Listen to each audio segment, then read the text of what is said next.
The member for Greenock.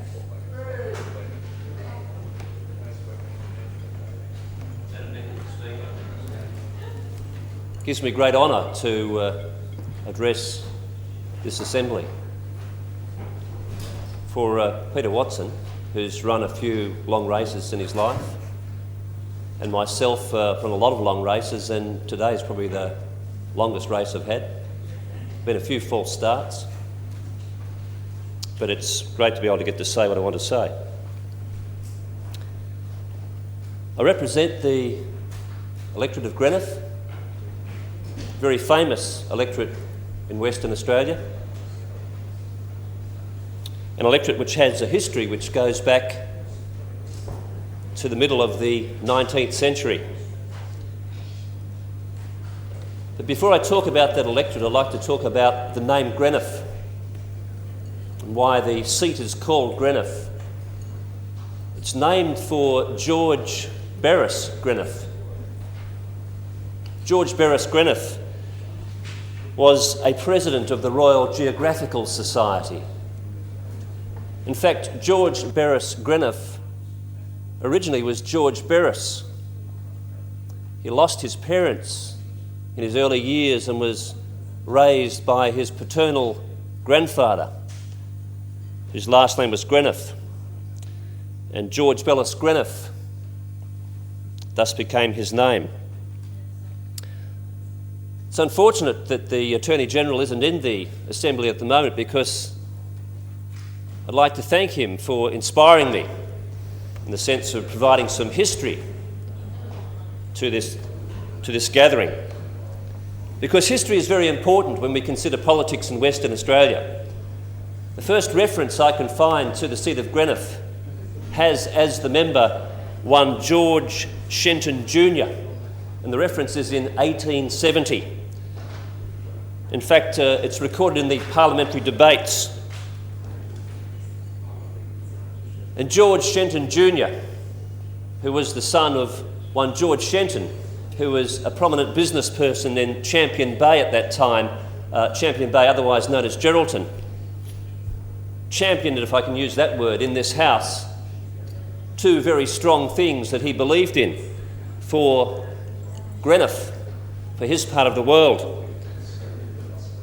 One was railways, and the other was harbour improvements. Might I add to George Shenton Jr.'s request to the House that they consider on this day some improvements to the railways and the harbour in the areas around Greenock.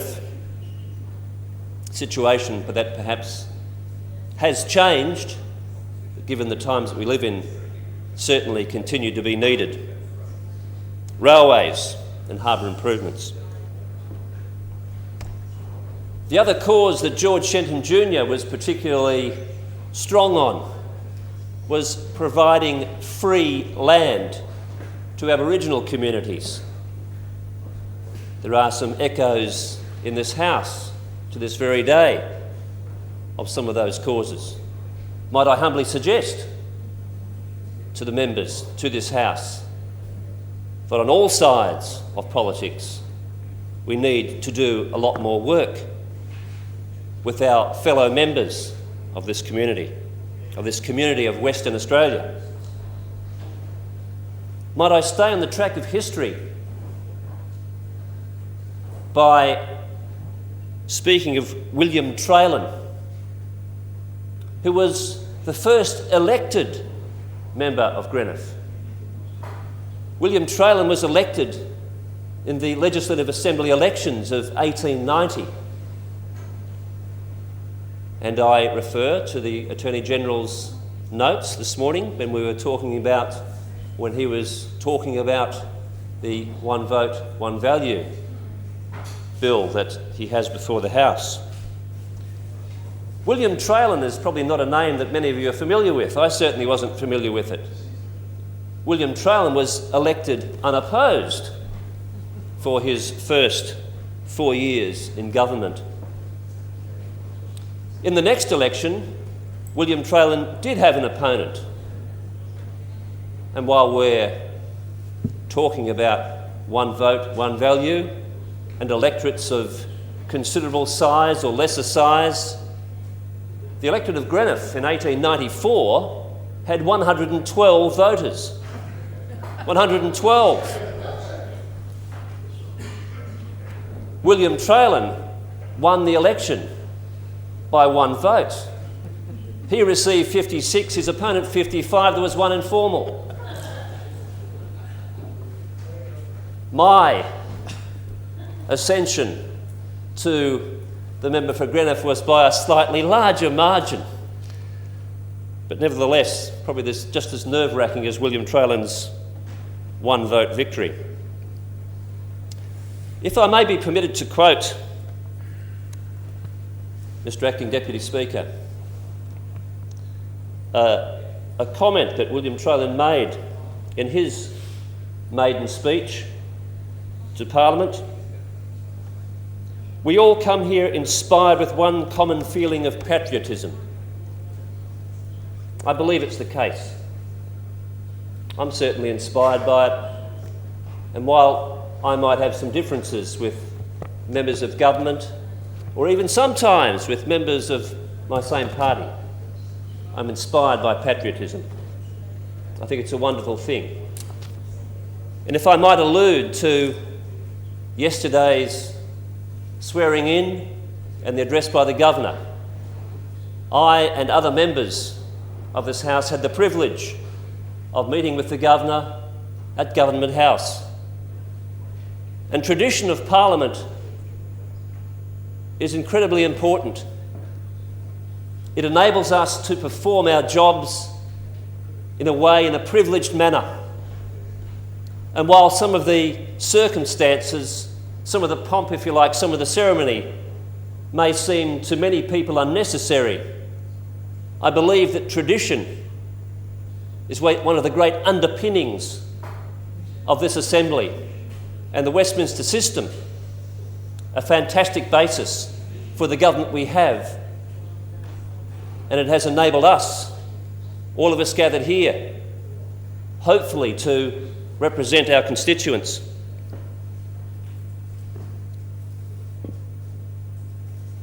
I do want to mention one final member for the seat of Greenough. I believe it would be remiss of me not to mention this particular person. David Brand, as he was then, in 1945. Later Sir David, the Premier of Western Australia. The then David Brand won this seat in a by-election in 1945. The by-election caused by the death of Flight Lieutenant Newton, who was then the sitting member for Greenough. Flight Lieutenant Newton, who lost his life in World War II.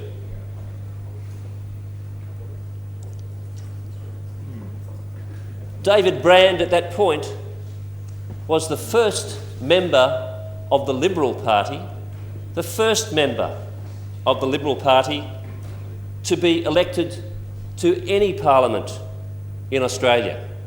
He was the very first. So, on the 10th of March, when the poll was declared for the seat of Greenough, and 60 years later, a National Party representative was able to claim that seat from the Liberals, it was a great and historic moment. I feel very humble, but very proud to have been elected by the people of Greenough, who obviously had a very strong Conservative leaning and a strong Liberal leaning, and for them to place their faith in me is a fantastic thing for myself, and hopefully will be a fantastic thing for this House. One of the things that David Brand asked for in his first speech to this Parliament, and in fact it was the conclusion of a long day of debating about estimates, he asked the relevant minister to consider the North to consider the North when framing his estimates. I would ask the same of this House, that they consider the North, that they consider the North. Might I suggest, albeit humbly, that there is a preoccupation with the South in the community of Western Australia. And I know that there are other members in this House who would agree with me. I'm here to represent the North, Mr. Acting Deputy Speaker. So what has brought me here? Why am I here? Mr. Premier,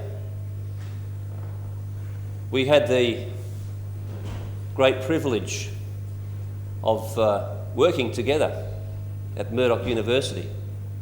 I'll clarify that, and that Premier, at some times during my university career, was my tutor.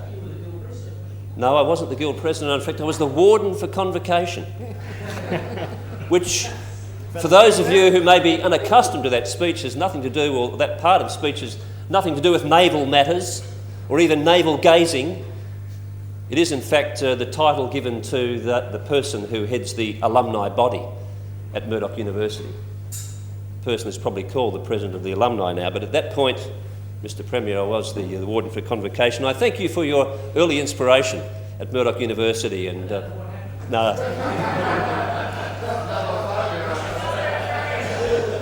Some of us, Mr. Premier, go off the rails, and others are trying to build them, but we'll leave that alone for another day. So thank you for that inspiration. I'm also inspired by the member for Geraldton, who, previous to my declaring an interest in politics, was often a person who was able to provide to me information about matters in the House.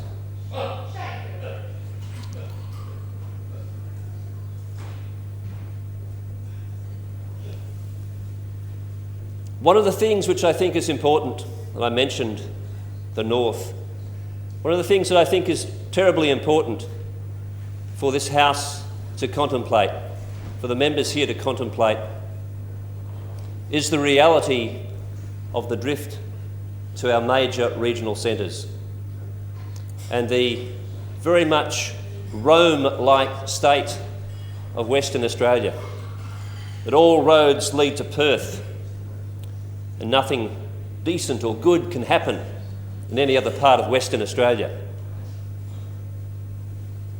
I would ask all members' consideration that the powerhouse of Western Australia is regional Western Australia, the benefits of which are often visited upon the metropolitan area. But I would ask all members always to consider that without regional Western Australia, Perth is but a hollow shell. So Greenough, trees leaning away from Perth. Let me talk a little bit about Greenough, the electorate, which I knew very, very well previous to standing for election, Mr. Acting Deputy Speaker. It extends these days from Three Springs in the south to Kalbarri in the north. And one of the things that I found with the electorate of Greenough, and particularly during door knocking, although given my light frame I was unable to even wear out one pair of shoes, although I do contend that I probably knocked on about half the doors in the electorate of Greenough. Let me tell you that in that electorate, conservative as it has been, as blue ribbon as it once was, that there is great poverty, that there is great deprivation, that there are opportunities missed by many, many members of our community. There are housing conditions in several of the communities that make up the electorate of Greenough that are in desperate need of repair and attention.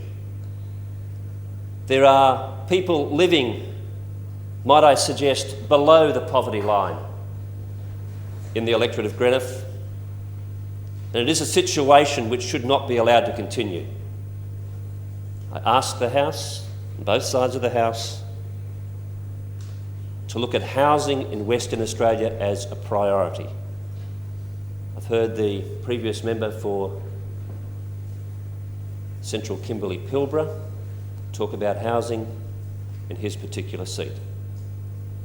And I am sure that areas of Greenough are very similar to the conditions he describes. It is not a party political position.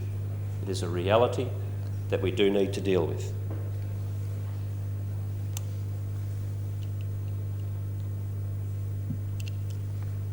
Yesterday I had the privilege to meet with two gentlemen from the Department of Indigenous Affairs.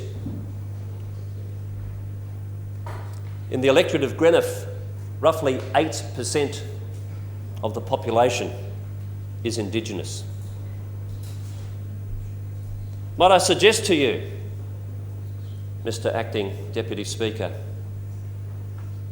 that our Aboriginal communities, that our Indigenous communities are no different to the communities that we live in. They represent a range of interests, of pursuits, of abilities. But we do, as the Parliament of Western Australia, need to provide more opportunities for many of these people in these communities to gain equality, because I don't believe they have equality at this point. Recently, I visited a community known as Barrow Well. I think there might be one member in the House who recognises the name Barrow Well. It is an Aboriginal community inland from Kalbarri. It is a unique community in that it is run by only one family, the Mallard family, who have a long history in Greenough, a long history in the north, a long history with white society through the Greenough electorate. And they are seeking equality. They are seeking the opportunities to run businesses the same as we can run our businesses. At this point, they are denied those opportunities. Denied them.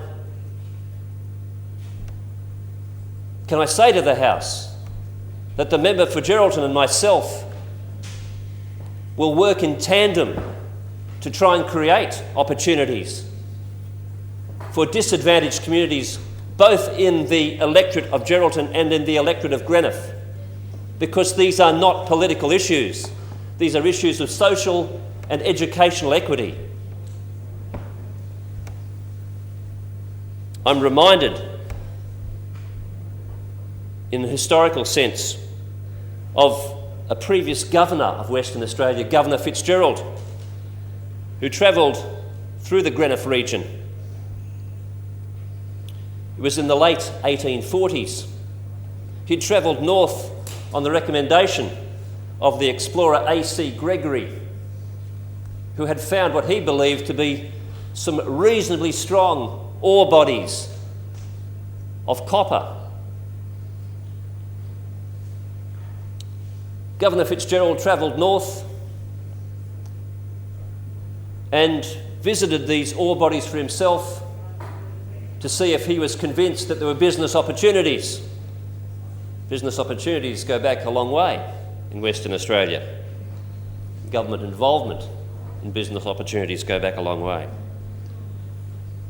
The interesting thing about Governor Fitzgerald's visit to the area which became known as the Geraldine Mine was that on his return journey to Champion Bay to get back in a boat and come back to the Swan River colony, back here to Perth, was that he was attacked, assailed, confronted by a group of local residents who speared him through the leg. I'm sure the governor was not impressed. He responded to the spearing with a round of volley from the guns that he and his men were carrying, and fought off the local residents. He returned to Perth, still very strong about the ore-bearing opportunities, the load of copper which was to be found at Geraldine, and certainly that particular venture went ahead. The Geraldine mine was established. Champion Bay became a settlement. It was called Champion Bay until it became Geraldton, known as Geraldton. But certainly, for a great part of the early days of Western Australia's history, white history, colonial history, I might refer to it as, was simply known as the Greenough. Might I inform the House that the first railway line, first public railway line in Western Australia, travelled from Geraldton to Northampton, mainly through the electorate of Greenough. I wonder if the government would like to put that railway line back in. I wonder what their costings on it would be.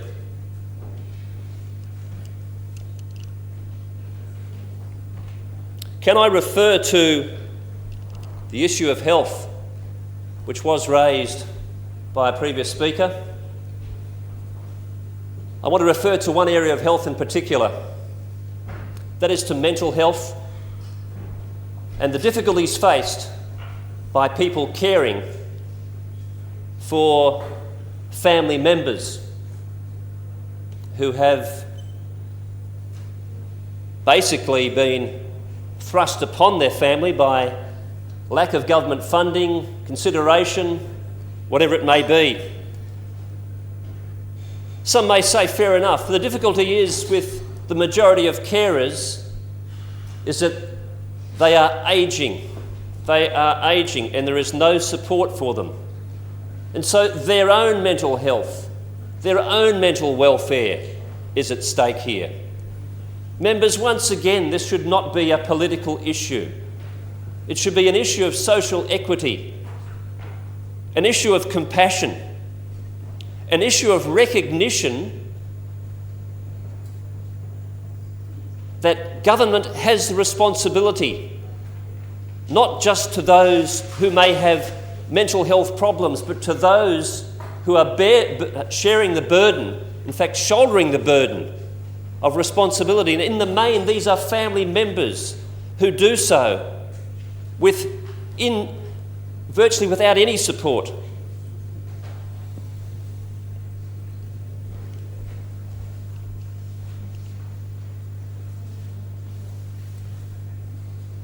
Can I touch on the fishing industry?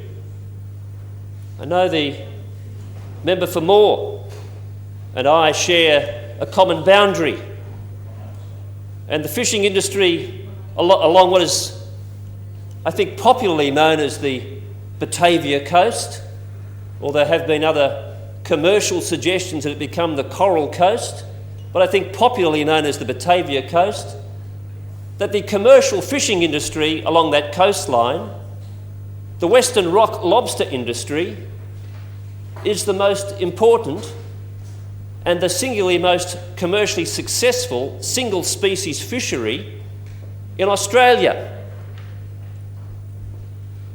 And members, can I inform you that the majority of people in that fishery fish.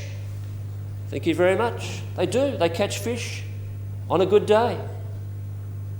But the majority of those people are family operators. They are family operators. And they need to remain family operators. They don't need to become swallowed by big business And there is a danger that that fishery will become politicised to the extent that it becomes big business who takes over in the fishery, and the small operators are pushed out. I am here to defend the family operators in that fishery and not to support the big business operators who might think they are entitled to all of that fishery.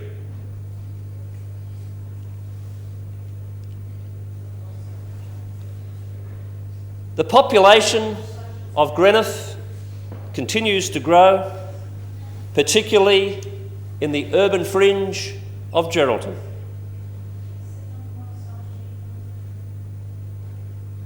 And one of the challenges that I have is with people who come to our community and don't know if they're in Geraldton or don't know if they're in Greenough, and educating them is a very important goal for me. I'm very passionate about education, as the Premier would know. My previous occupation to being in this House was in the educational field as an educational consultant, and it's incredibly important that once again the resources which seem to be readily available to the metropolitan areas are made available to regional areas such as Geraldton, where incidentally the two major high schools of the Greenough region are. The other two high schools that are of great importance are in Kalbarri and Dongra, and both are suffering severe neglect. Dongra is composed of, I think, 13 of 19 of the buildings are transportables. Kalbarri is not a dissimilar situation. And both communities have pleaded with government for some recognition to enable staff to deliver successful product in those schools. It's a battle when you're dealing with not only second-hand but quite often fifth-hand transportable buildings. In closing this maiden speech, Mr. Acting Deputy Speaker, I'd like to congratulate all the new members of this House on your success, congratulate the government on its re-election.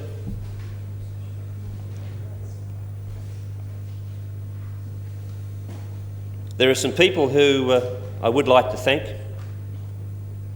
I'd certainly like to thank Max Trenorden and Murray Criddle for talking me into this. Correct. I'd like to thank my mother and father, who are lifelong members of what was the Country Party, is now the National Party. I'd like to thank my wife Gabriel and my daughter Phoebe for their support through the campaign. I'd like to thank the House for hearing me out. Thank you very much.